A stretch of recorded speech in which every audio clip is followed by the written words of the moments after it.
Michael Burry at it again, guys. We're talking about Tesla. He's out again this week with a crazy call on Tesla. And, you know, we have to ask the question here, is this just for another headline? We're going to discuss a few things coming up here. We're going to talk a little bit about what Elon Musk said last year when he said maybe Tesla was overvalued at 160. Yeah, remember that?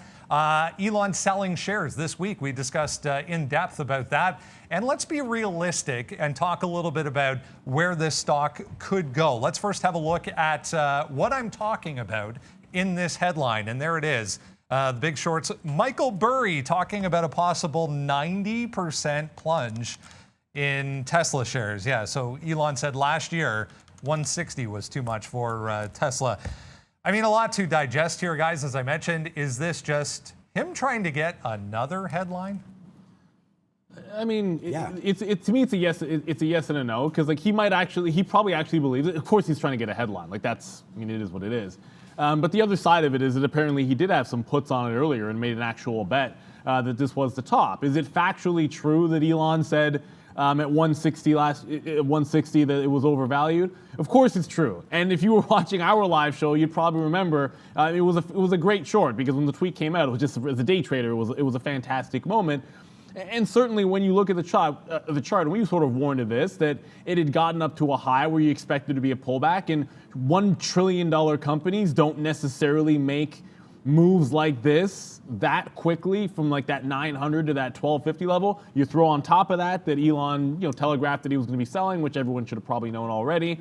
It's a heck of a lot more impressive to say it before it's already done a capitulation from 1250 to 1,000 on the Elon selling news. I mean, if you make that same statement before that bloodbath earlier in the week, I think it carries a little bit more weight. But I don't know. Maybe he had some puts before and just wants to see them come down again. But Elon might not be done selling those shares. So I guess the timing, if you were going to make this call, probably the right time to do it after a lot of people just got scared on that recent move. Look, I mean, Michael Burry is 100% looking for a headline. I mean, the guy's been irrelevant since 2008 and will continue to be. I mean, look at the crypto call he made. Great call on that one, right? Like, yeah, altcoins going back down. Good job on that one. Also, good call on Bitcoin at 30,000, now 70,000. Great call on Ethereum. I mean, great call on Tesla. The article says right here, here's Tesla. Short in late 2020. Okay.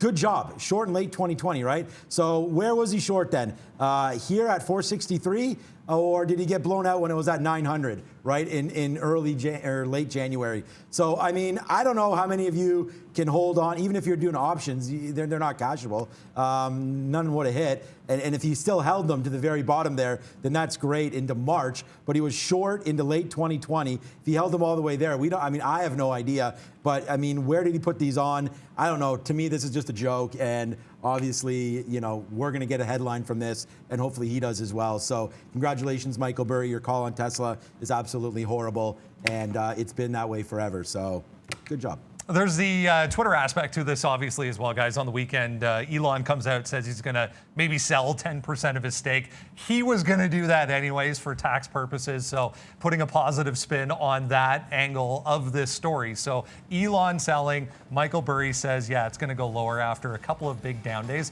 I mean, this has been an epic move for this stock anyways, so kind of due for a pullback.